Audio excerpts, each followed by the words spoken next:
যারা মধ্যমণি ছিলেন, বিশেষ করে যাদের জন্য এই আয়োজন, আমাদের মূল লক্ষ্য ছিল হচ্ছে যে চরনারায়ণপুর গ্রামের যুব সমাজকে নানা প্রকার অপসংস্কৃতি থেকে বের করে এনে কিছু হালাল বিনোদন দেওয়া যায় কিনা এবং সামান্য ফান্ডিং এর মাধ্যমে কিছু পুরস্কার ব্যবস্থা করা, যাতে আমাদের এই তরুণ প্রজন্ম ভালো কাজে উদ্বুদ্ধ হয় এবং আগামী বছর থেকে আমরা এটাকে অনেক সুন্দর করে করতে পারি।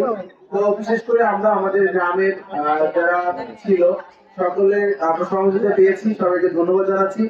বিশেষ করে যারা সকাল থেকে আমাদের ইমাম সাহেব আজ কয়েকদিন ধরে এই বিষয়টি নিয়ে পরিশ্রম করেছেন, আমরা কৃতজ্ঞ তার প্রতি।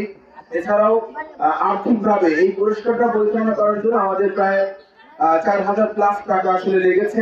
যারা ফান্ডিং করেছে, আমি নাম বললাম না, তাদের প্রতি কৃতজ্ঞতা জানাচ্ছি। এবং পরবর্তীতে যেন আমরা এই ভালো কাজগুলো কন্টিনিউ করতে পারি, এজন্য সবার সহযোগিতা কামনা করে আজকের অনুষ্ঠান সমাপ্তি ঘোষণা করছি। আসসালামু আলাইকুম ওয়া রাহমাতুল্লাহ।